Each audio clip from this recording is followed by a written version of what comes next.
Ni kalau uric asid tinggi. Semua ahli kaji dalam bidang perubatan, semua dalam dunia ni, yang Islam, yang tidak Islam, mengakui bahawa gula adalah bapa kepada segala penyakit.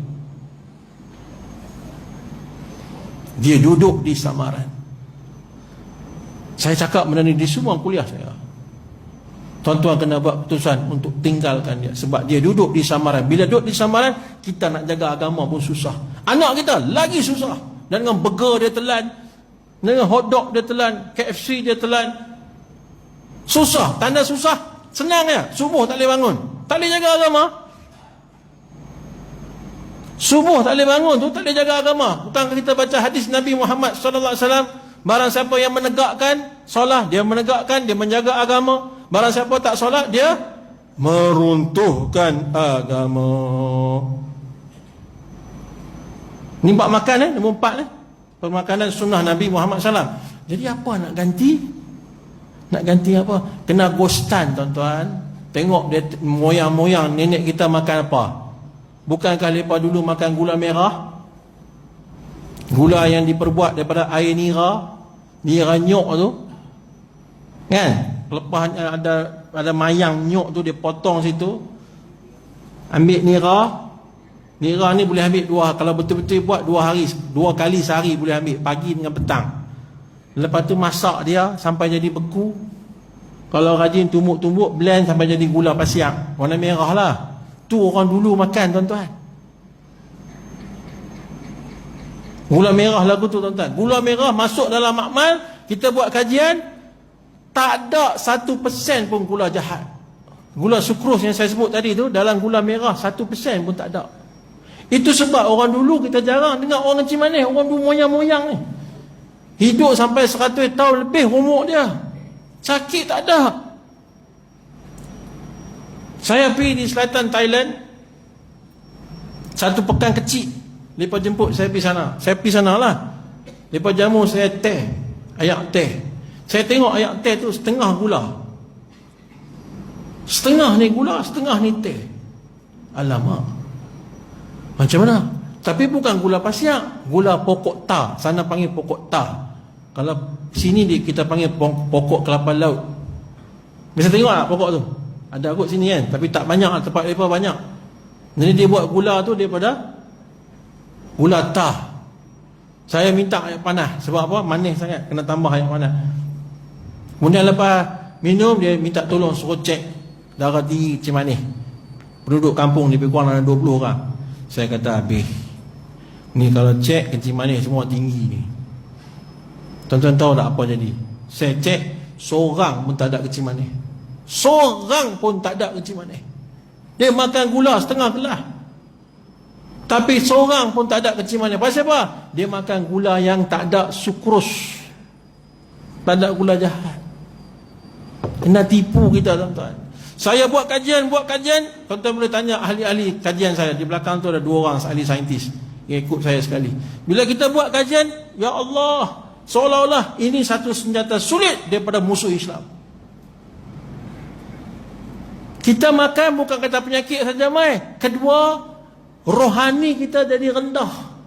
Rohani kita, kekuatan kita, dia rohani tinggi ni tuan. Sebut nama Allah ni nikmat, lebih nikmat daripada segala-galanya Allah. Tapi kerana dalam darah kita ada benda kotor, sebut nama Allah seperti mana sebut nama orang, tak ada apa-apa. Sedangkan kejayaan Islam, musuh boleh kalah dengan kerohanian, bukan dengan kekuatan, kerohanian. Tuan-tuan tahu tak, saya pergi berjalan di museum. Boleh cerita lagi ke? Saya berjalan di museum, ada 7 museum di Surabaya. Surabaya ada 7 museum. Salah satu museum ditunjuk bagaimana kekalahan tentera perikatan pada tahun 1946.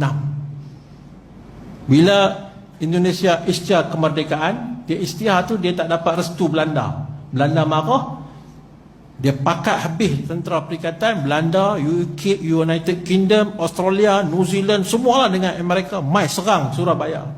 Pasal apa? Dia isytihar kemerdekaan tanpa kebenaran Belanda. Bila lepas perang, orang Islam kita lawan, ulama-ulama kita turun, hak kapal terbang yang duduk terbang tu, ni dalam museum ni, salah satu museum di Surabaya. Yang terbang, dia buka serban, dia tibai sekali, habis kapal terbang. Tak kena pun, dia tibai lah. Jatuh kapal terbang. Yang kapal-kapal laut yang luak banyak-banyak tu, ambil pasir, baca doa, baling. Habis kapal lepas. Tentera yang berjaya mendarat dilembing dengan buluh runcing. Lari 1946, lepas lari, lepas kalah tuan-tuan. Tapi lepas tak masukkan dalam sejarah lepas. Tutup, tapi sejarah tu ada lagi. 1946 di salah satu museum di Surabaya. Dan kampung ulama yang terlibat menentang tentera perikatan tu, kampung tu sampai hari ini kerajaan Indonesia tak kenakan cukai pada mereka kerana mengenangkan jasa mereka menurut masa mereka tu. Hebat tak hebat orang Islam? Kekuatan kita rohani. Lepas tahu, pasal tu lepas buat makanan-makanan samaran banyak-banyak supaya kita ni tak kuat. Tuan-tuan, salah kalau kita bangga di Oxford University ada fakulti Islam. Salah kalau kita bangga di Cambridge University ada fakulti Islam. Salah. Tak boleh bangga. Kena susah hati. Bila ada fakulti, mereka akan buat kajian. Hadis ni, ayat tu, hadis ni, ayat tu. Tiba-tiba mereka nampak hadis ni. Halal itu jelas, haram itu jelas. Yang samaran, kalau orang Islam tak boleh tinggal yang samaran, mereka akan jadi tak kuat. Agama tak boleh jaga, akhlak tak boleh jaga. Jumpa dah. Maka ciptalah makanan-makanan samaran yang hari ini banyak dalam pasaran. Ni tuan-tuan, InsyaAllah boleh tinggal tak pula? Tu dia. Saya kena cakap. Sebab kalau tak cakap, saya salah. Tuan-tuan tengok lah ni dah ada dah brown sugar lah, daripada mula tahu dah. Tapi kena jaga-jaga. Brown sugar tu dia buat dakwat ya, dia buat ink ya, warna. Kena dapat betul-betul. Tolong siapa-siapa yang ada pokok nyok di rumah, jangan tebang. Satu rumah kalau ada 2 batang hingga 3 batang, dia boleh buat dah gula untuk sebulan makan untuk keluarga dia. Ada 8 orang dalam rumah, sebulan makan boleh dah. Cuma kena belajar lah macam mana nak ambil. Itu saja. Boleh insya-Allah. Ini buat makanan samaran. Seterusnya saya nak tanya tuan-tuan, Coca-Cola tuan-tuan kenal tak? Kenal lah. 100 plus, Nescafe, siapa buat? Siapa yang buat minuman ni? Yahudi kan? Tak usah baca Quran lah. Yahudi yang jadi baik dah. Tambah ayat 100 plus ni, dia kata boleh baik demam. Jadi Yahudi dah jadi baik, Quran tu suruh baca. Sebab Quran kata Yahudi Nasrani musuh kamu. Tapi lah ni dia jadi baik dah. Dia buat minuman sedap-sedap.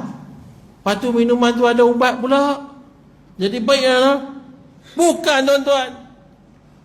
Dia tetap jahat.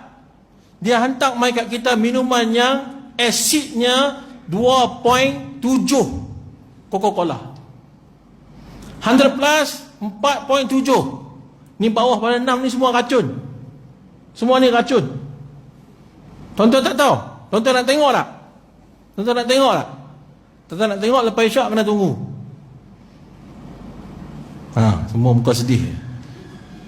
Saya akan tunjuk depan ni. Kalau tuan-tuan tunggu, saya akan tunjuk depan ni, depan mata tuan-tuan. Tuan-tuan boleh tengok macam mana mereka tipu kita dengan menggunakan beberapa bahan kimia. Saya akan tunjuk. Tuan tengok tak?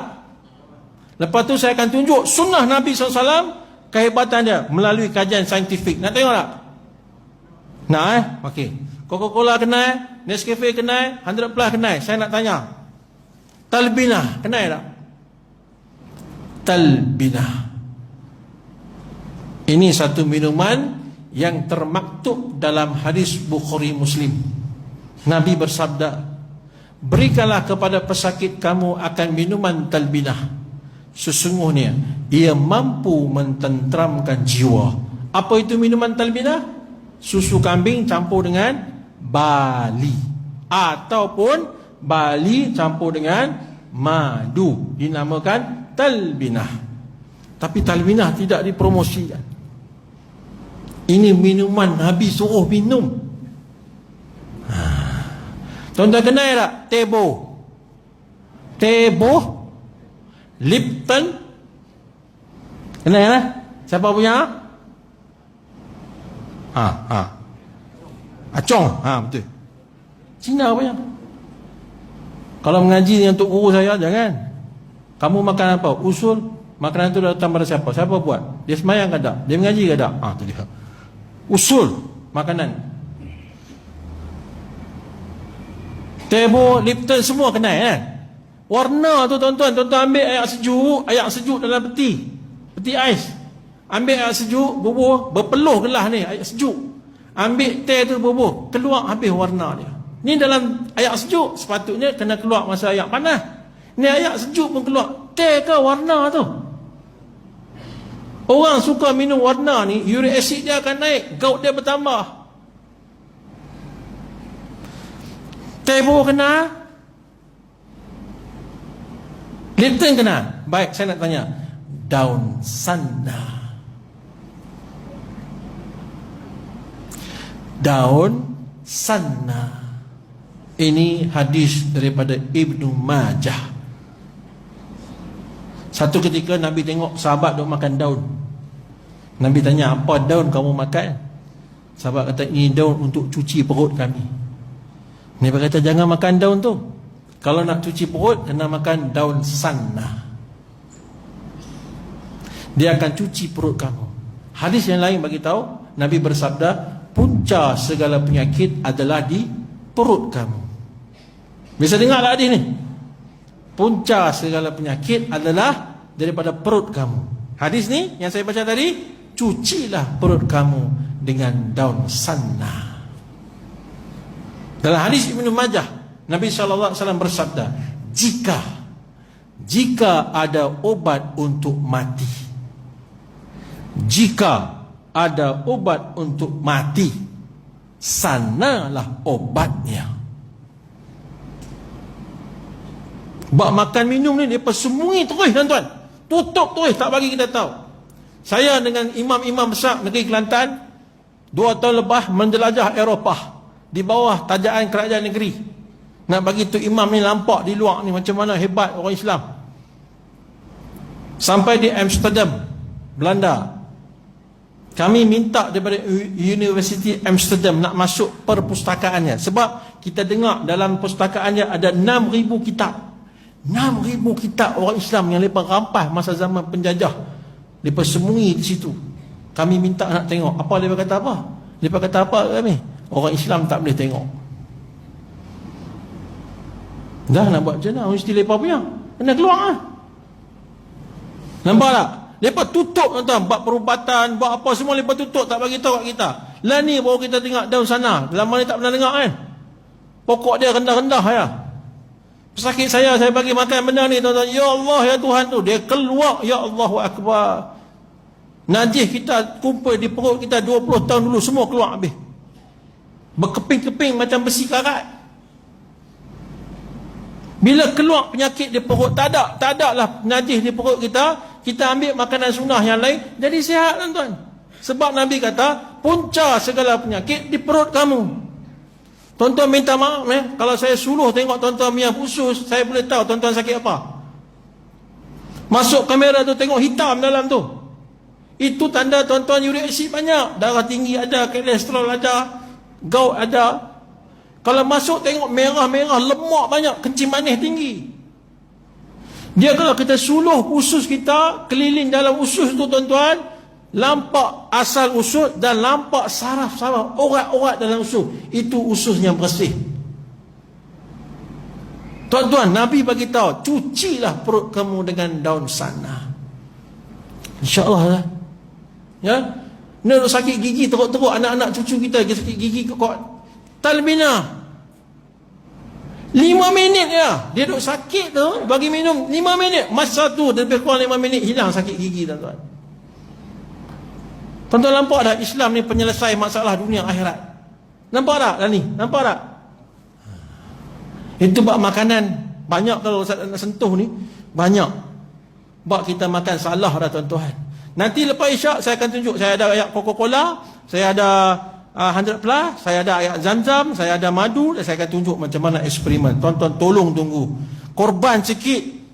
Lepas ni esok cuti lah, tak apa, nak tidur sampai esok pagi, sampai lusa pun tak apa. InsyaAllah Yang terakhir sekali tuan-tuan yang dimuliakan Allah Ta'ala, berbekam dan al-fashdu. Berbekam dan al-fashdu. Bekam ni tuan-tuan tahu dah. Cuma saya nak bagi tahu di sini kena bekam cara sunnah, iaitu kena toreh.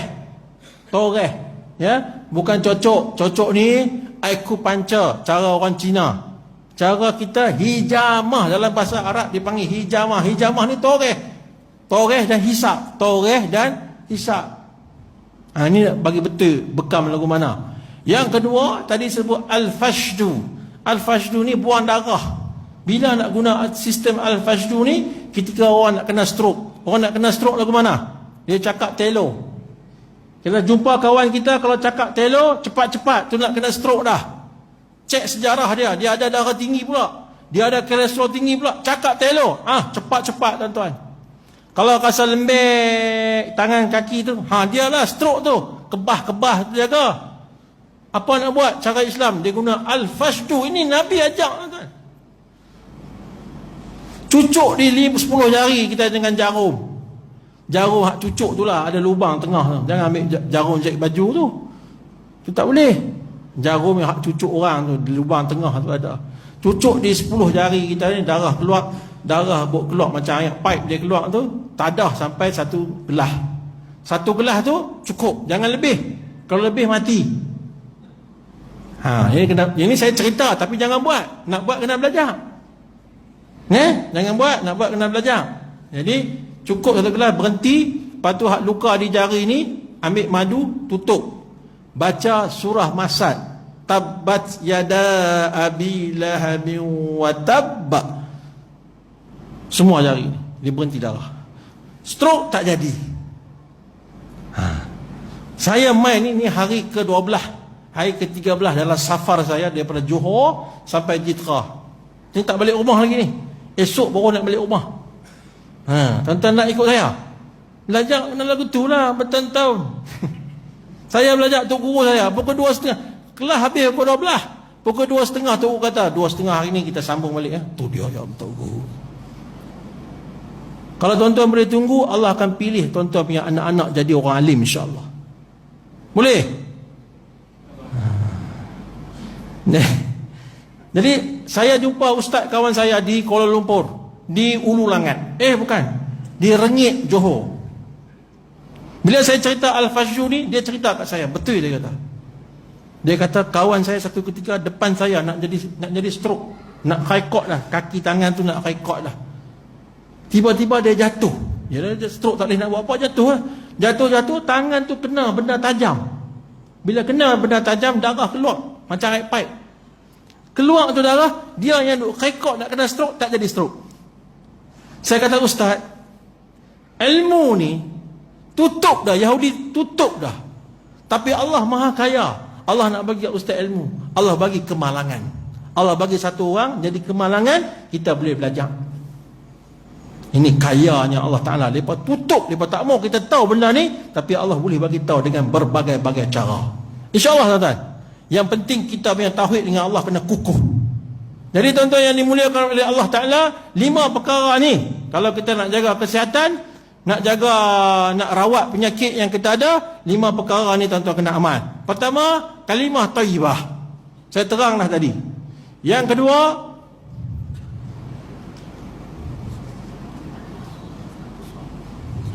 ini kalau pondok kami kena marah ni. Yang kedua, sunnah ni termasuk nombor 1, ya, kalimah thayyibah. Yang kedua, amal. Saya sentuh tadi kan, buat sembahyang hajat, sedekah kan. Yang ketiga ni ruqyah syar'i. Yang keempat, pemakanan sunnah Nabi Muhammad sallallahu alaihi wasallam. Dan yang kelima adalah berbekam dan al-fashdu. Ini 5 perkara kalau buat hayati, kita tak akan terikut-ikut dengan apa yang mereka katakan. InsyaAllah tuan-tuan. Boleh? Lagi sekali mai jangkut semua ada nah. InsyaAllah Baik. Lepas isyak ni, tuan-tuan, lepas ni pas semayang, main isyak, boleh tunggu dah sikit, lebih kurang dalam 20 minit saja. Eksperimen ujian sains tu 20 minit saja. Boleh? Nak tengok tak? Nak baru saya nak buat, kalau tak mau saya tak mau buat. Jadi tuan-tuan semayang isyak, lepas isyak kita start selalu. Ya, saya tak semayang sebab saya jamak lah di belakang tadi, supaya bila tuan-tuan semayang, saya di belakang boleh siap alat-alat kelengkapan saya untuk buat eksperimen, insyaAllah. Jadi saya minta maaf banyak-banyak pada tuan-tuan jikalau saya tersalah bahasa, dan minta ampun daripada Allah Ta'ala. Maaf masa 10-17, saya rasa ni rekod lah. Tak pernah orang ngajak lagu ni lah. Tuan-tuan serik lah.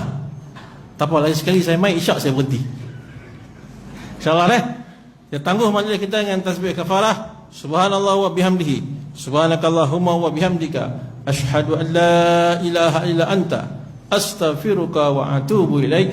Assalamualaikum warahmatullahi ta'ala wabarakatuh.